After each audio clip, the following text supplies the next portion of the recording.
Bom dia, pessoal. Tudo bem com vocês? Benção. Tenho certeza que a gente foi abençoado pelo louvor dessa manhã, Enio, e equipe da música. Vocês nos fizeram voltar os olhos para a palavra, para que ela dialogue com a gente, né? Para que ela nos transforme. Muito bem, ao chegar hoje na escola, você possivelmente viu que nós estamos literalmente em reforma aqui, né? Estamos em reforma e a gente pede a compreensão de vocês, aliás, em relação a isso.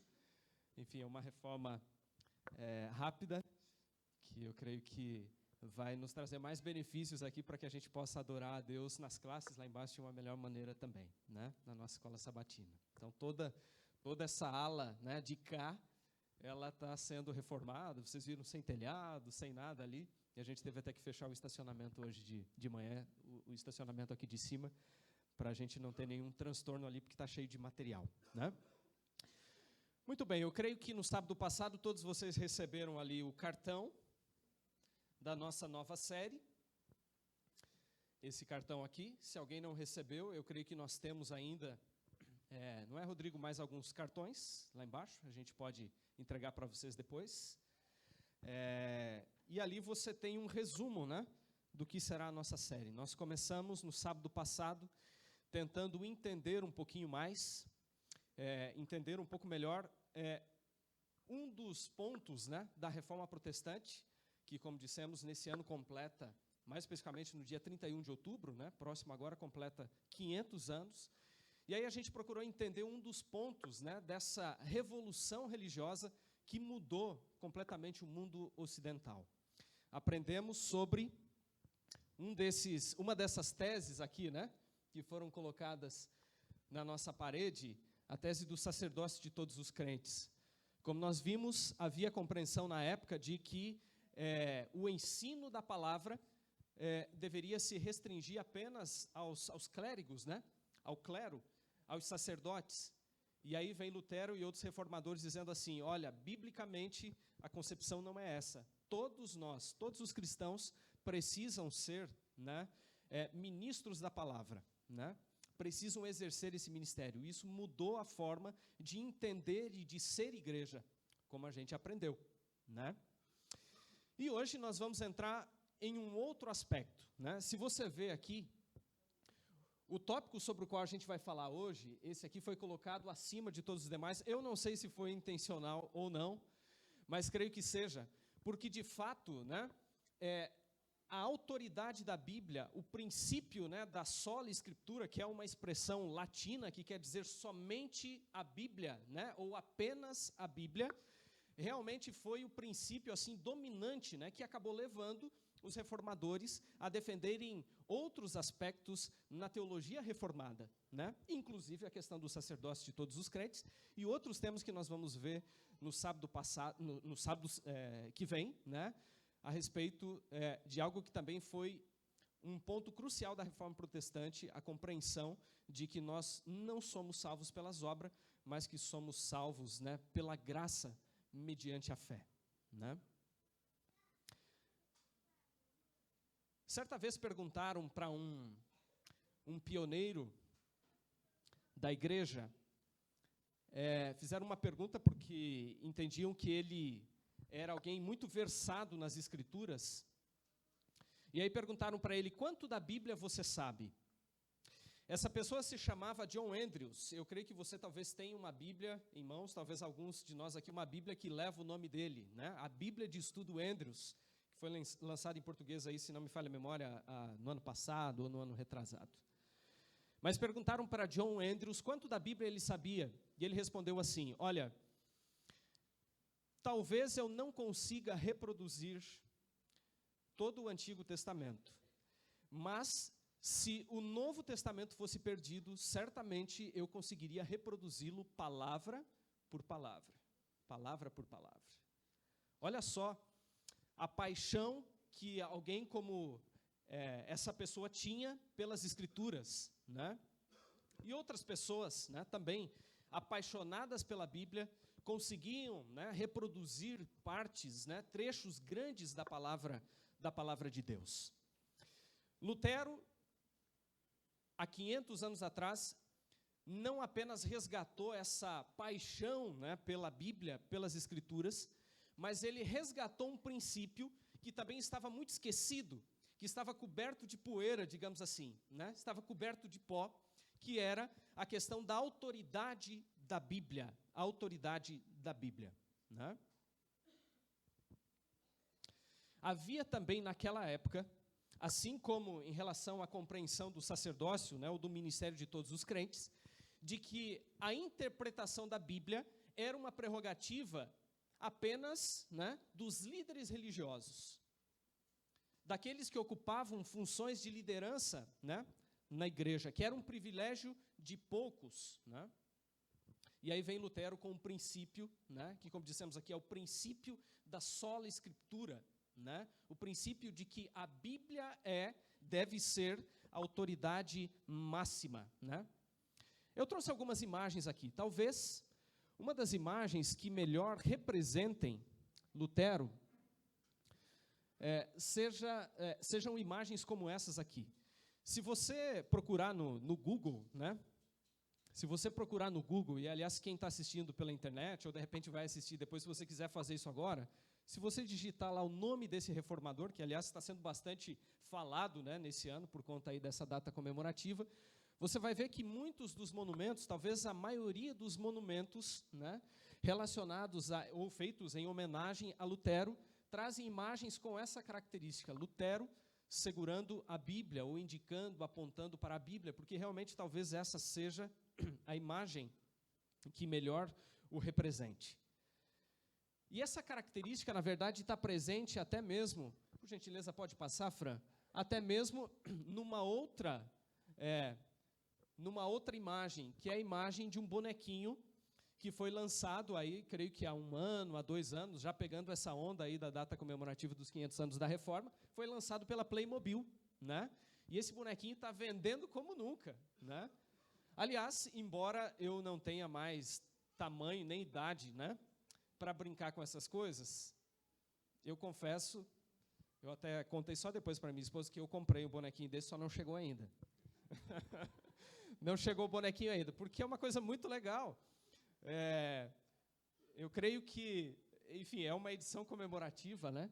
E que, rapaz, isso daí você vai encontrar aí na internet apenas, mas tem que, né, vir de fora, né? Não sei se, pelo menos não tinha encontrado aqui no Brasil. Mas, enfim, essa imagem, né, remete a essa paixão ou a compreensão de Lutero de que a Bíblia deveria ter um papel central, de que em questão de fé, em questão de prática e em questão de doutrina, a Bíblia deveria de ter supremacia, né?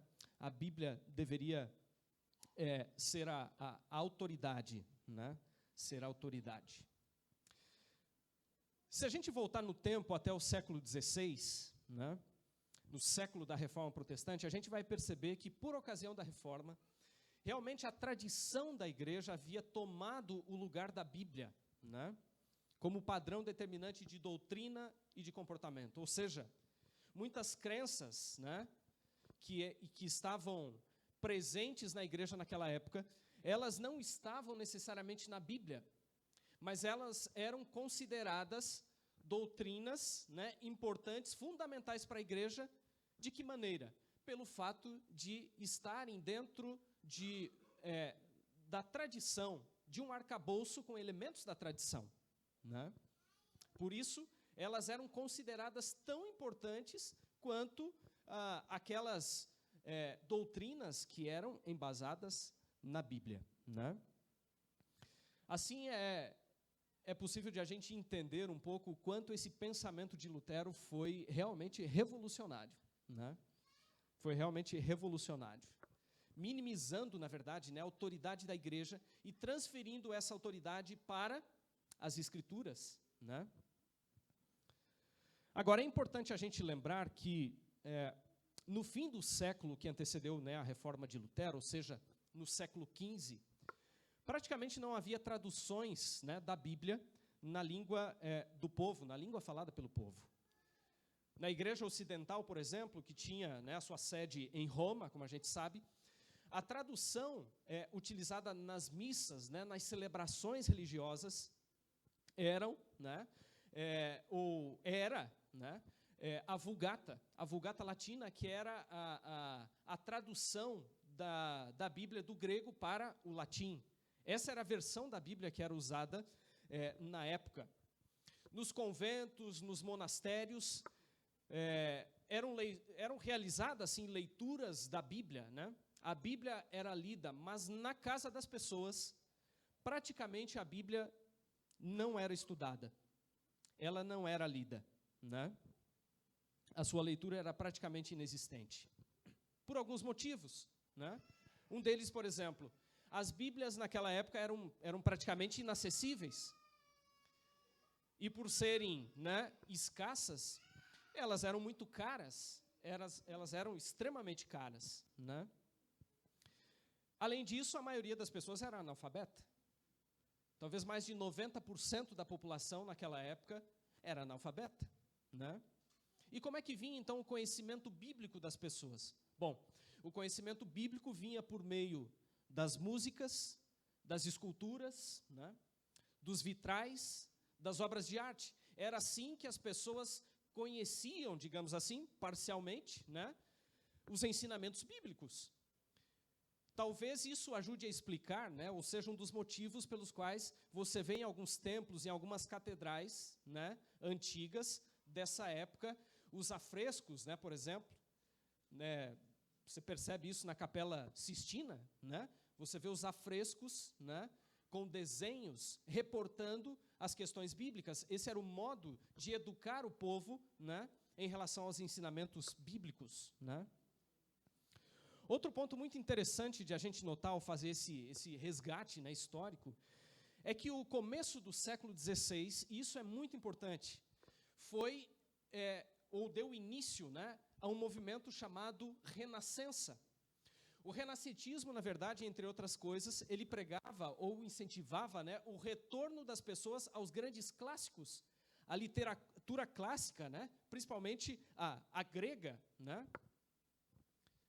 E é interessante que justamente nesse contexto, né, é que Lutero vem e ele diz assim: nós também precisamos voltar à literatura antiga. Mas que retorno era esse? Era o retorno à Bíblia. Era o retorno à palavra de Deus, às Escrituras. Afinal, Lutero, ele era um doutor em Bíblia. Ele tinha esse título de doutorado, né? Doutor em Bíblia. E, evidentemente, como professor dessa área, ele dava aulas, né, ministrava aulas sobre o livro de Salmos, e, aliás, o Enio leu hoje um dos versos, que talvez Lutero tenha se inspirado nele, talvez, para esse conceito de sola escritura, quando a gente lê em Salmo 119, verso 105, né, lâmpada para os meus pés é a tua palavra. Lutero também ensinava e estudava profundamente, por exemplo, o livro de Hebreus, o livro de Romanos, e de Gálatas. E nós temos estudado, né, nas últimas 2 lições da escola sabatina sobre os ensinamentos que Paulo escreveu e que revolucionaram, digamos assim, o pensamento de Lutero, a leitura de Romanos e de Gálatas. Foi justamente o estudo profundo da Bíblia, da palavra de Deus, que levou Lutero, em 31 de outubro de 1517, a pregar, a fixar, né, na porta da igreja do castelo de Wittenberg, as suas 95 teses. Foi justamente o estudo da Bíblia. Agora, há um detalhe muito interessante, né?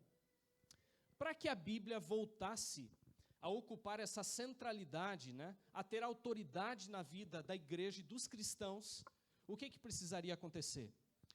Evidentemente, a Bíblia precisaria estar disponível para as pessoas, estar disponível na língua das pessoas, né? E veja que coisa interessante, desde alguns séculos, já antes da Reforma, há alguns anos antes da Reforma, o cenário parece que já vinha se desencadeando de tal forma para que isso acontecesse. Tanto é que, por exemplo, no século XIV, você tem, por exemplo, John Wycliffe, né, um dos precursores da Reforma na Europa, traduzindo a Bíblia para o inglês, ou seja, para a língua do povo.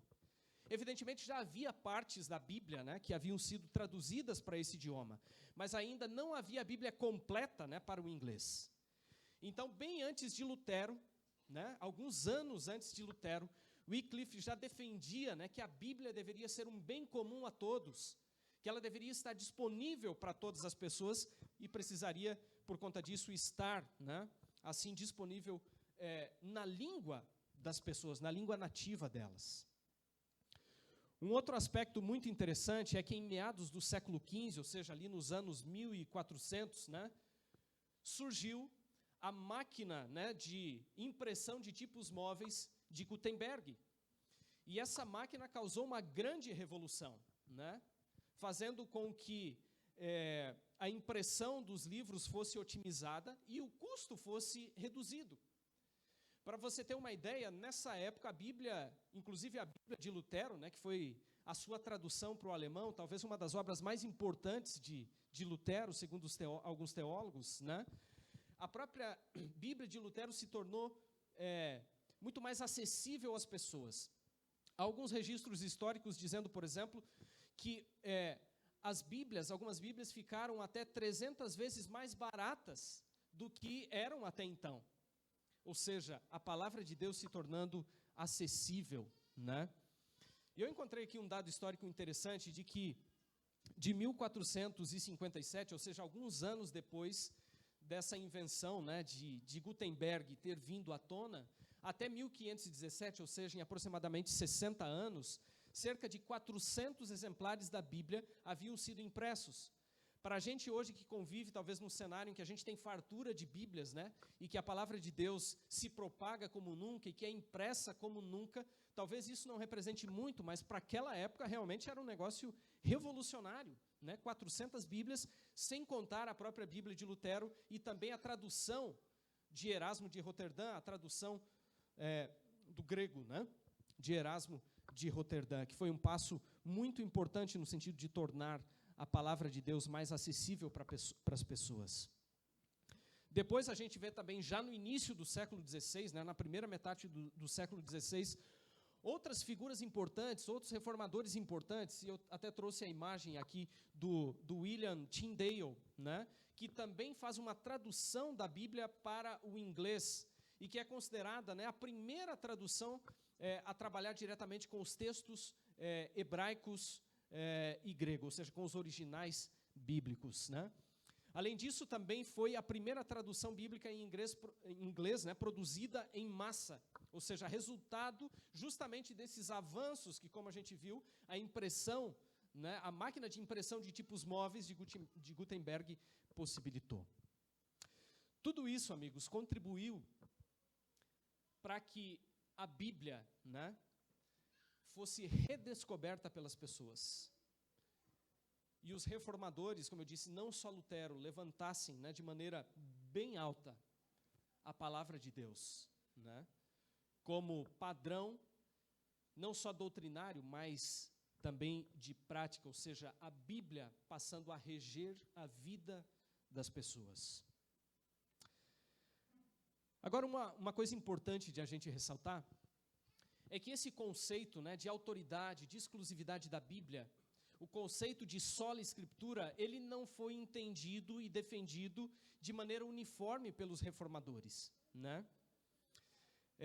Justamente por isso, alguns consideram que a chamada, né, reforma magisterial, que envolve, por exemplo, nomes como Lutero, Calvino, Zwinglio, né, eles ainda, de certo modo, defendiam, né, embora acreditassem na autoridade das Escrituras, ressaltassem esse aspecto, mas, de certo modo, eles ainda, né, admitiam ou valorizavam, né, outras fontes que poderiam auxiliar, que tinham autoridade também, no sentido de auxiliar na compreensão das Escrituras, né?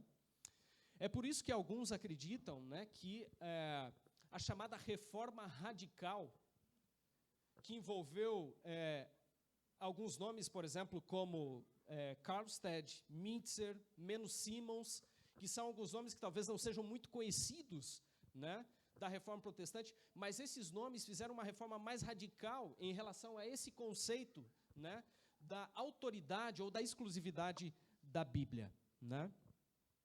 Por exemplo, o movimento dos anabatistas, né? Aliás, do qual nós herdamos como adventistas algumas coisas, né?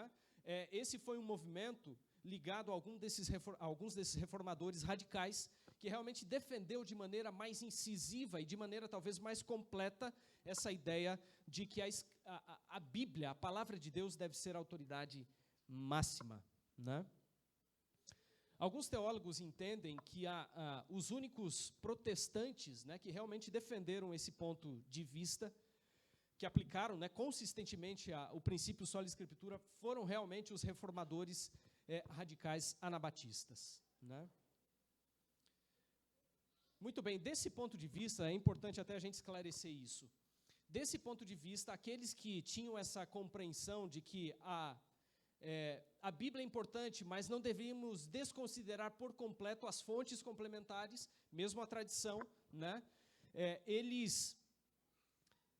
de certo modo, defendiam não talvez o princípio de sola escritura, mas o princípio de prima escritura, ou seja, de que a Bíblia ela tinha primazia entre as outras fontes, né?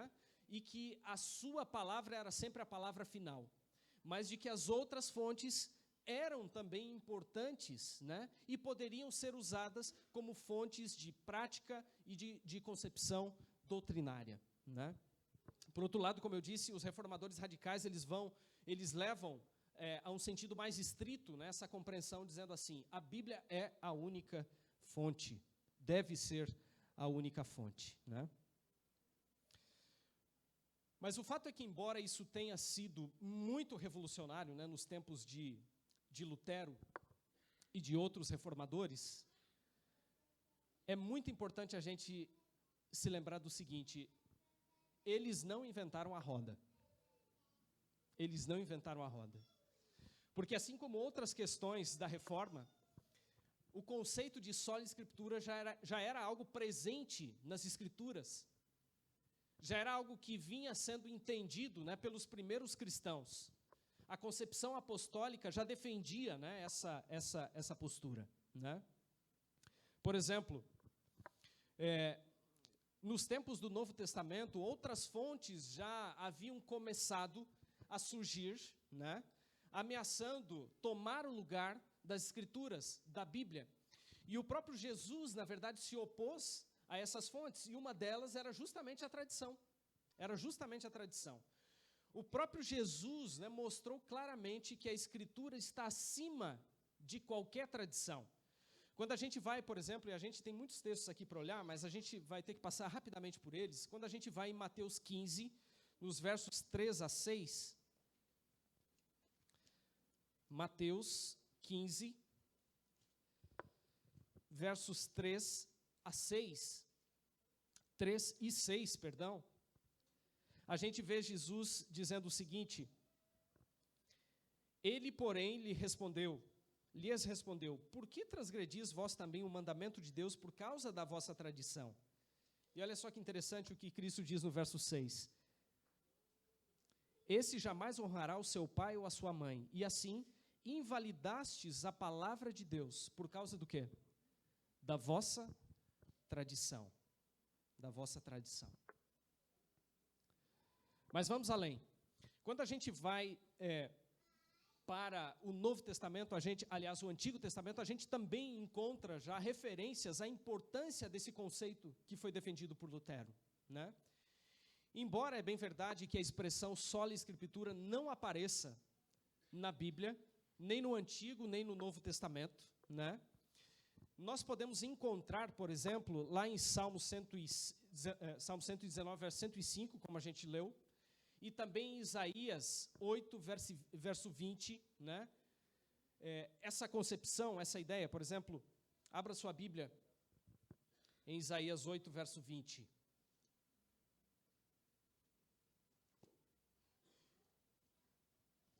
Isaías 8,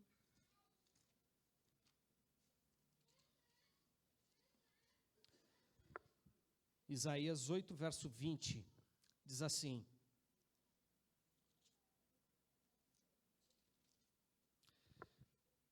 à lei e ao testemunho, esse verso é bastante conhecido de muitos, se eles não falarem desta maneira, jamais verão a alva. Jamais verão a alva. No Novo Testamento também, se a gente vai, por exemplo, e ver textos como de 1 Pedro 2, versos 19 e 20, a gente vê os apóstolos ecoando essa ideia da importância da Bíblia, e a Bíblia como um todo, né? Nós não vamos ter tempo, como eu disse, de ler todos os versos, mas você vai ler lá, enfim, em 2 Pedro 19, vamos ler pelo menos o verso 19. 1 Pedro 2.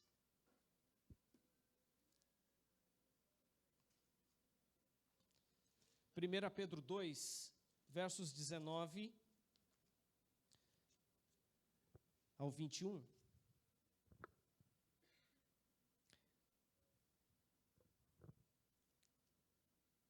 Primeira Pedro 2, 19 a 21.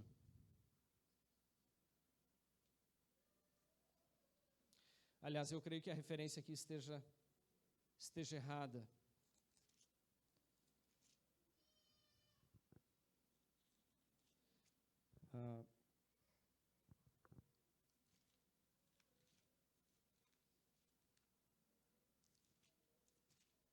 Enfim, não estou achando aqui, creio que há um erro aqui nessa passagem, necessariamente, mas enfim, a ideia é de que, enfim, textos tanto do Antigo quanto do Novo Testamento já ecoavam, né, sinalizavam que as Escrituras inspiradas eram a única fonte de verdadeiro, de genuíno conhecimento teológico para o povo de Deus.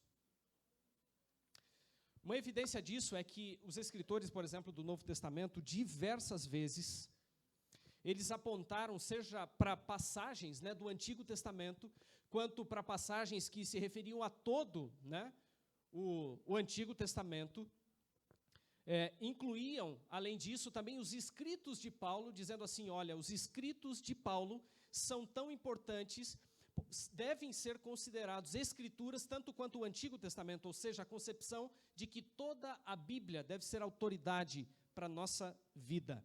Por exemplo, em 2 Pedro 3, 15 a 16, a gente encontra essa ideia. Agora sim, se você puder abrir a sua Bíblia ali em 2 Pedro 3. 2 Pedro 3, versos 15 e 16. Olha só que interessante, a compreensão sobre os escritos de Paulo.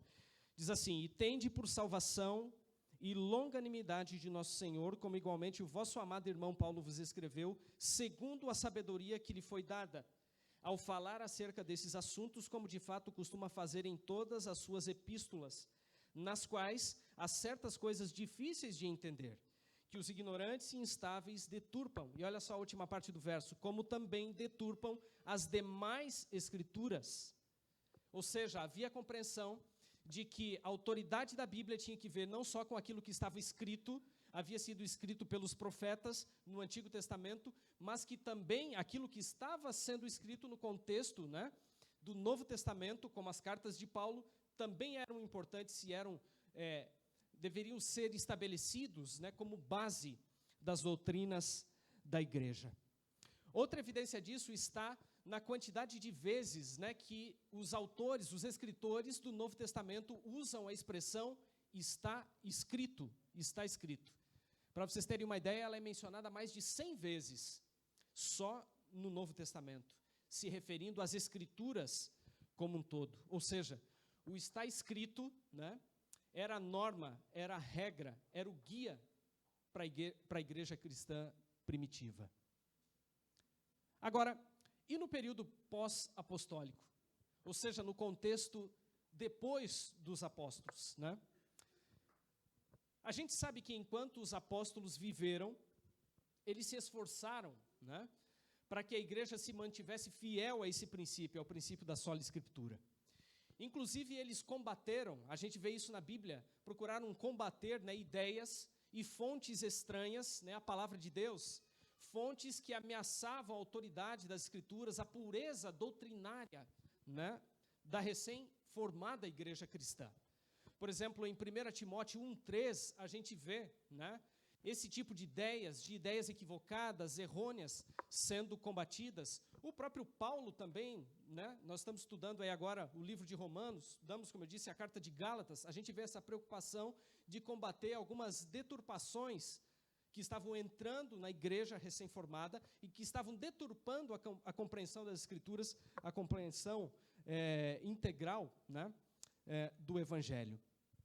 Agora, já a partir do 2º século, ou seja, não demorou muito para que outras fontes começassem a entrar, né, ou a ser adotadas como fontes de dados teológicos, né, fontes não bíblicas começaram a ser introduzidas.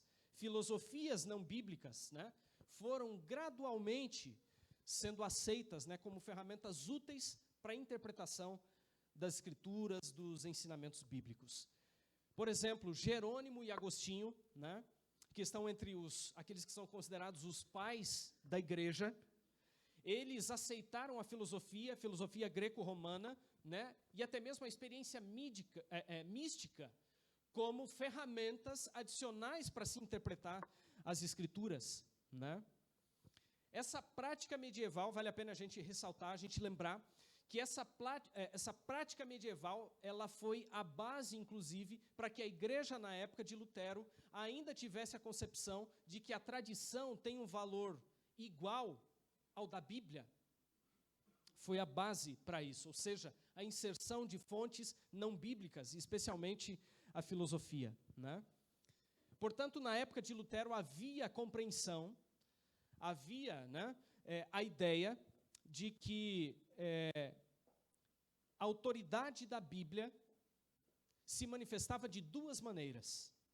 A primeira delas, de que a palavra de Deus se manifesta por meio das Escrituras, e, em segundo lugar, de que a autoridade da palavra de Deus se manifesta por meio da tradição. Essas duas fontes, na época de Lutero, ainda estavam em pé de igualdade, né?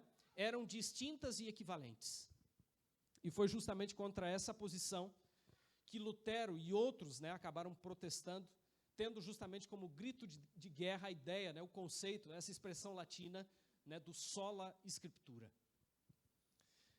Mas é muito importante a gente entender também o seguinte, de que nesse ponto, como em outros, né, que foram os marcos, digamos assim, teológicos da Reforma, eles tiveram uma compreensão, Lutero e outros tiveram uma compreensão limitada sobre isso. Por exemplo, embora a maioria deles, né, tenha defendido a Escritura como a única autoridade, muitos, como eu disse, continuaram aceitando a ideia, né, de outras fontes de autoridade, desde que a Bíblia ela fosse considerada a medida final, ou seja, a palavra final de validação das outras fontes, né? E no Adventismo? E no movimento adventista? A gente costuma dizer, a gente tem reforçado isso daqui na nossa série, que, de certo modo, nós, como adventistas, somos herdeiros da Reforma Protestante. Agora, como é que esse conceito de sola escritura, né, se mostrou no contexto do movimento adventista, né? Muito bem, a gente poderia considerar que Lutero, por exemplo, né, antes de a gente entrar nessa questão de compreender como isso se desdobrou no meio adventista, é um fato bem conhecido que Lutero, ele teve, por exemplo, uma compreensão limitada e a sua mentalidade em relação à Bíblia como um todo, né, ela era limitada, porque, por exemplo, Lutero rejeitou a carta de Tiago, que ele considerava como uma epístola de palha, por achar que ela defendia, fazia uma defesa, né, a questão da salvação pelas obras. Por defender a salvação pela fé, ele desconsiderou, ele rejeitou a carta de Tiago, né? De certo modo, Lutero também fez pouco uso, por exemplo, de Hebreus. E, além disso, Lutero, ele meio que criou, como alguns dizem, um cânon dentro do cânon, ou seja, ele separou dentro do cânon bíblico algumas partes que ele considerava que eram válidas, que tinham autoridade, e outras que tinham menor autoridade ou que não tinham autoridade. por isso a compreensão dele foi limitada. E de outros reformadores também, por exemplo, Calvino praticamente, né, rejeitou o livro do Apocalipse, né? E se a gente considerar aí ao longo da história, os reformadores americano-escoceses, que foram contemporâneos, aliás, dos pioneiros adventistas, eles também rejeitaram praticamente todo o Antigo Testamento. Todo o Antigo Testamento. E os reflexos disso se estendem, na verdade, até os nossos dias. A gente sabe muito bem disso. Mas, por outro lado, como eu disse no início, os adventistas se alinharam mais com uma perspectiva dos reformadores radicais, ou seja, daquela ala que considerou de maneira mais ampla a autoridade das Escrituras, dizendo assim, olha, ela não deve dividir espaço, a Bíblia não deve dividir espaço com outras fontes, né, autoritativas, mas a Bíblia é a única em questão de doutrina, de fé, de prática cristã. Os adventistas insistiram que, na verdade, nós deveríamos não extrair, né, parte da verdade da Bíblia e considerar isso como autoridade, como base, mas que a gente deveria de extrair a verdade de toda a Bíblia, ou seja, além de defender o conceito de sola escritura, os adventistas defenderam, né, o conceito de tota escritura, ou seja, toda a escritura, e com base em quê? Com base em textos como o de 2 Timóteo 3,16, e se você puder abrir a sua Bíblia nesse texto, para lermos juntos, seria interessante. 2 Timóteo,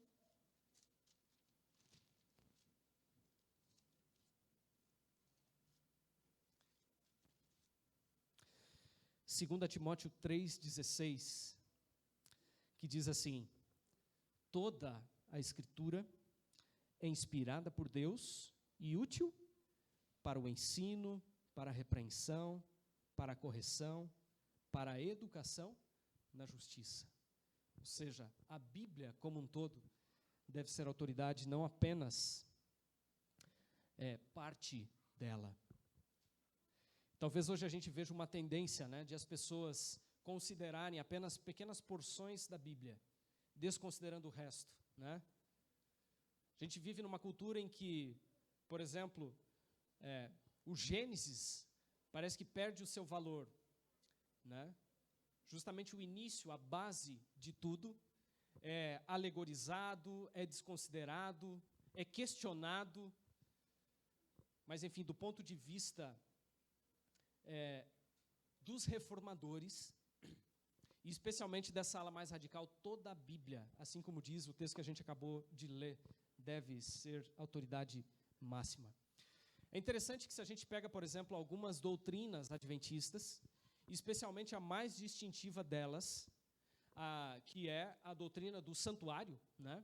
A gente vai ver que essa doutrina, ela é embasada, na verdade, não apenas em um texto prova, digamos assim, específico, isolado, mas é uma doutrina que, na verdade, é estruturada com base em toda a Bíblia, né? Desde o Antigo Testamento até o Novo Testamento, ou seja, não foi com base em um texto isoladamente, né? O fato, irmãos, é que, embora a Bíblia tenha sido escrita por aproximadamente 40 autores, durante um período de mais de 1.500 anos, mesmo assim a Bíblia, ela contém uma unidade, né? Pelo fato de que, apesar dessa diversidade de autores,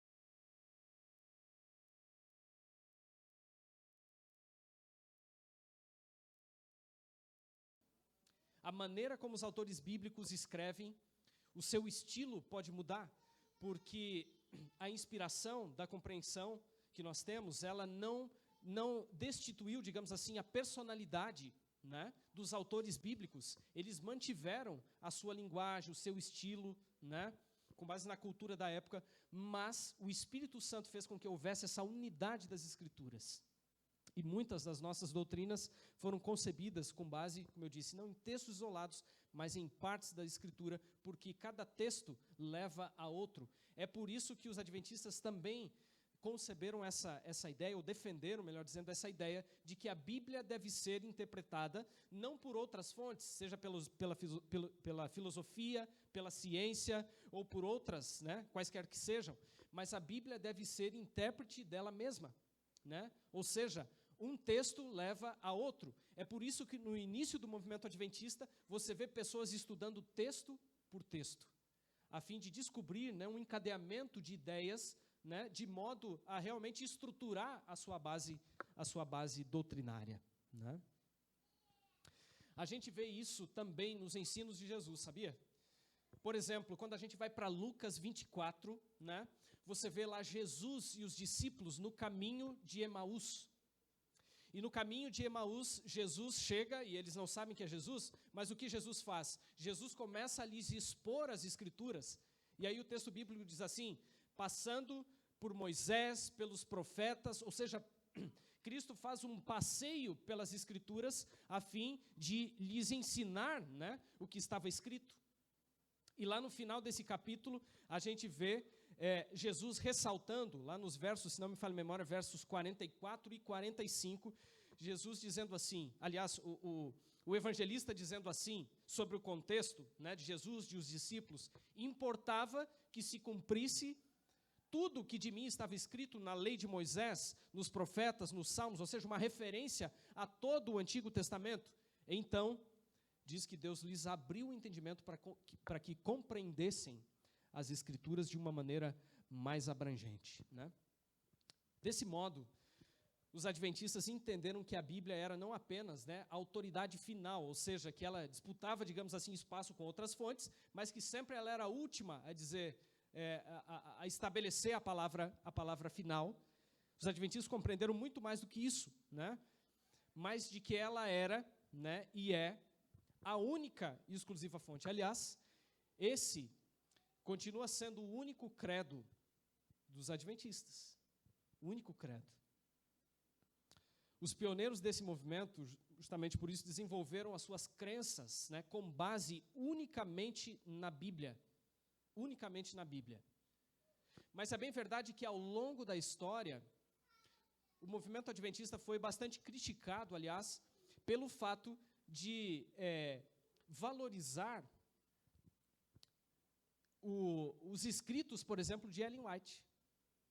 E a acusação era justamente no sentido de que eles não levavam, né, em sua plenitude o conceito de sola escritura. Por quê?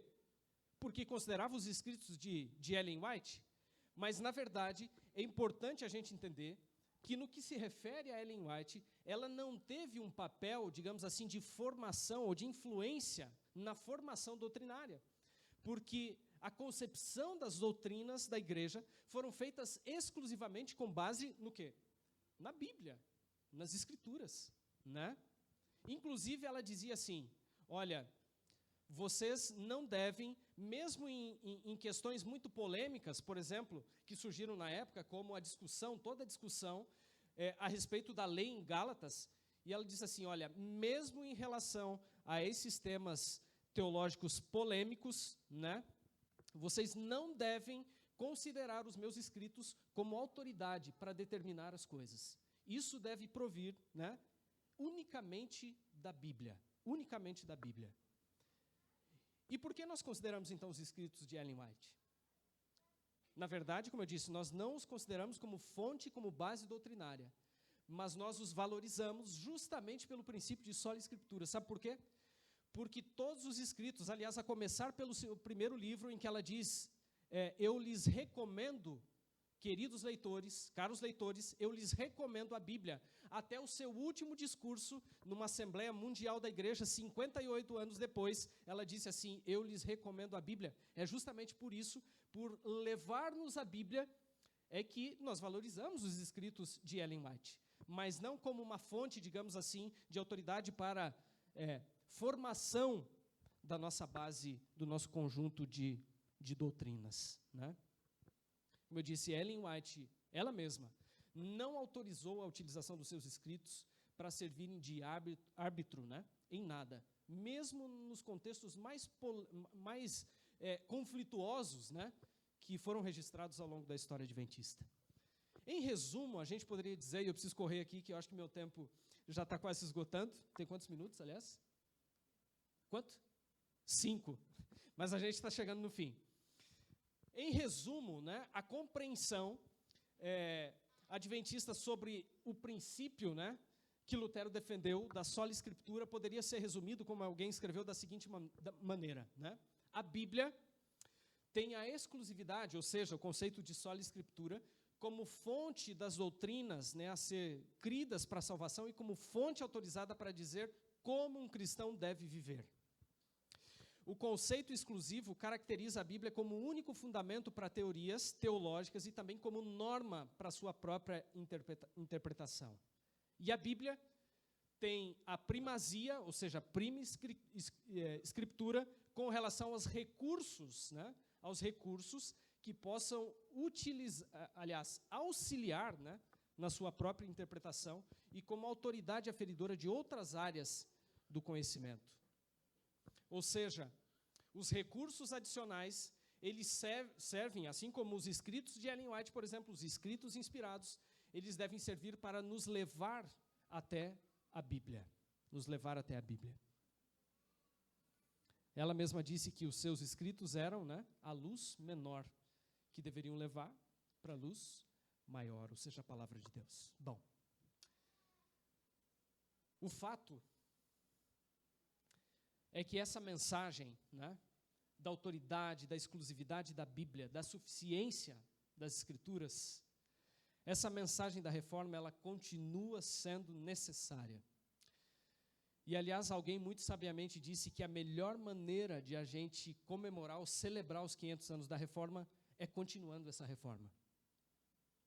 É continuando a reforma. Essa é uma mensagem, na verdade, que precisa ser, né, anunciada a um mundo em que a autoridade, na verdade, como a gente vê hoje, a autoridade passa a ser o subjetivismo humano, né? Em que a palavra de Deus, ela perde a autoridade e que as minhas opiniões, as minhas concepções, os meus conceitos passam a ocupar a primazia, ou seja, a ocupar uma posição, uma autoridade maior do que a Bíblia, né?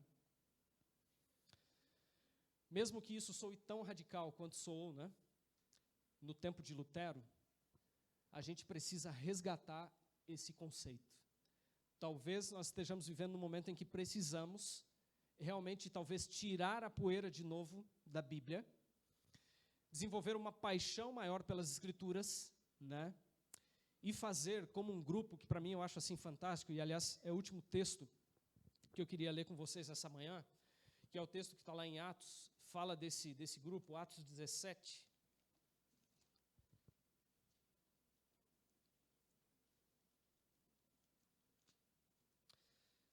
Atos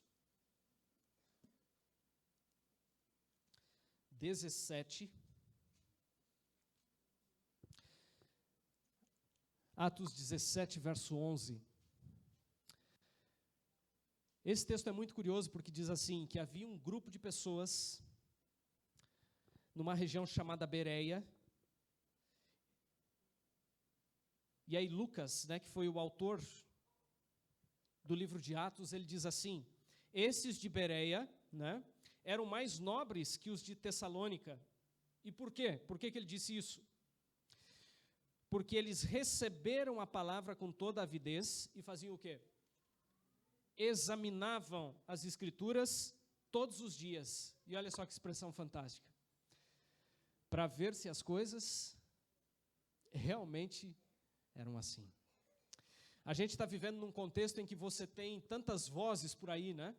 E que talvez a religião da palavra esteja se distanciando da palavra, em que a gente se pauta, ou que a gente pauta o nosso cristianismo, a nossa religião simplesmente em discursos, que a gente ouve de outras pessoas, que a gente ouve de líderes religiosos, mas a gente não tem feito, talvez como esse grupo, de voltar para as Escrituras e checar se as coisas realmente são assim.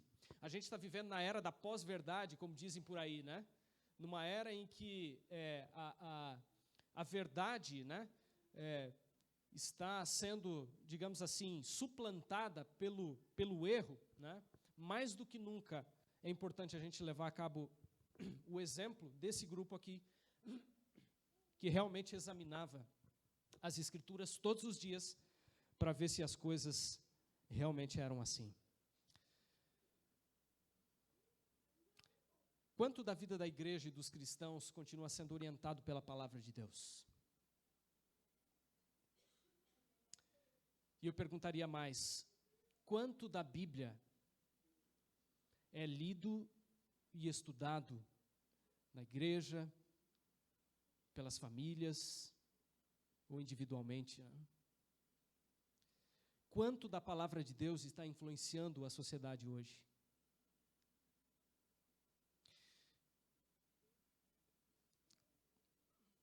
O que você acha que deveria ser feito para que a centralidade das Escrituras voltasse a ser a tônica das atividades dos cristãos? Será que ainda a gente pode ser chamado como povo da Bíblia?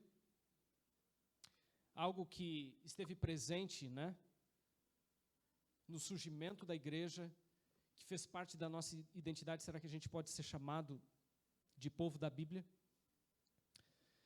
O grande desafio, talvez hoje, seja a necessidade de a gente compreender que a Bíblia não apenas contém a palavra de Deus, mas a Bíblia é a palavra de Deus. A Bíblia é a palavra de Deus. Talvez outro grande desafio seja a gente entender, seja a gente entender que a Bíblia não é condicionada ao tempo, como alguns interpretam, né? Embora Deus fale sim, ou tenha falado através dos profetas, né, em uma cultura específica, a mensagem, na verdade, a sua mensagem, ela transcende o contexto cultural em que ela foi escrita. O ambiente cultural, a Bíblia é para todas as épocas, para todos os tempos. Hoje, em meio às interpretações, a tantas interpretações que a gente tem da Bíblia, né, diferentes conceitos de inspiração, pensamentos, né, que tentam minimizar a autoridade da Bíblia, a gente é desafiado a permanecer fiel, leal a esse conceito da autoridade, da exclusividade da Bíblia como norma para a vida do cristão. A gente precisa permanecer leal a esses princípios. Não há dúvida, irmãos, de que a gente realmente encontra na Bíblia passagens desafiadoras. Mas é bem verdade também que a sua mensagem, né, e nenhuma dessas passagens, né, que alguns consideram problemáticas não pelo conteúdo das Escrituras, mas talvez pela interpretação, né? O problema da concepção do intérprete, nenhuma dessas passagens complicadas, talvez difíceis de a gente entender, né, elas colocam em xeque a confiabilidade da Bíblia. A gente pode ter a certeza de que a Bíblia que os reformadores tiveram, a Bíblia que nós temos hoje, continua sendo a palavra de Deus. O que temos em mãos é a palavra de Deus. E a gente faria muito bem em não simplesmente entender a Bíblia como uma grande obra literária, como uma fonte de conhecimento histórico, mas a gente deveria de entender a Bíblia realmente como a norma, a regra, como guia para a nossa vida. Se por meio da palavra o universo foi criado, por meio da palavra escrita, a gente também pode ser transformado, como o Enio comentou muito bem para a gente aqui no início. A palavra continua tendo esse poder. Portanto, eu queria finalizar sugerindo alguns passos aqui que eu acho importantes que deveriam seguir, né, a gente na nossa relação com a Bíblia, ao voltarmos para a Bíblia. Primeiro aspecto, ao ler a Bíblia, convide o Espírito Santo para guiá-lo no estudo. O mesmo Espírito que inspirou a palavra é aquele que vai nos ajudar a elucidar a compreensão da palavra. Somente Ele, que nos deu as Escrituras, pode nos levar a uma compreensão completa. Outra coisa, esteja disposto a obedecer à verdade. Sempre que os homens, diz uma citação, sempre que os homens não estão procurando em palavras e ações estar em harmonia com Deus, então Então, por mais instruídos que possam ser, estão sujeitos a errar em sua compreensão das Escrituras. E não é seguro a gente confiar em suas explanações. Outra coisa, seja receptivo. E esse é o último tópico. Estude a Bíblia com o coração aberto, estando disposto a renunciar, se for preciso, às suas preconcepções, às suas concepções anteriores. Esses dias eu entrevistei um rapaz, aliás, saiu na edição que a gente distribuiu para vocês no sábado passado, da revista Adventista, um rapaz chamado Denis. O Denis era um líder religioso em uma outra denominação, mas ele começou, de um tempo para cá, a estudar, mergulhar na Bíblia, na palavra, sozinho. Ninguém sabia, só ele e a esposa. Começaram a estudar com o coração aberto, sincero. E certa vez, depois de aproximadamente 8 meses, 1 ano, eles estavam passando em frente aqui na Avenida das Mangueiras. Era a avenida de trabalho deles. Era uma quarta-feira à noite. E a esposa dele falou assim, vamos parar, eu quero assistir esse culto aí, hoje à noite. Eles tinham visto o horário antes, né? Tinha culto às quartas, domingos, sábados. E eles entraram. E naquele dia estava sendo pregada a palavra, um sermão, olha a importância, né, de um sermão bíblico, de um sermão realmente embasado na Bíblia. E aquilo fez toda a diferença na vida daquele casal. Toda a diferença. Uma palavra, um sermão feito de maneira simples, mas completamente bíblico. Completamente bíblico. Que Deus os abençoe. Esse é um grande desafio, num contexto assim, multicultural, de tantas interpretações da palavra, em que a autoridade da Bíblia tem sido questionada. Nós somos chamados a ser defensores desse princípio que começou lá na Reforma, mas que foi ampliado depois, foi compreendido de maneira mais ampla por outros grupos religiosos. Nós somos herdeiros dessa revolução religiosa que começou. E a gente é desafiado a continuá-la, né? Entendendo que a Bíblia deve ser a nossa regra, a nossa norma, o nosso guia. Queria convidar você para orar. Feche seus olhos. Querido Pai, te agradecemos, porque a Tua palavra é luz para os nossos caminhos, para o nosso caminho. Te agradecemos por esse presente que o Senhor nos deu, não nos deixando no escuro, embora a gente viva em um mundo em trevas, mas a Tua palavra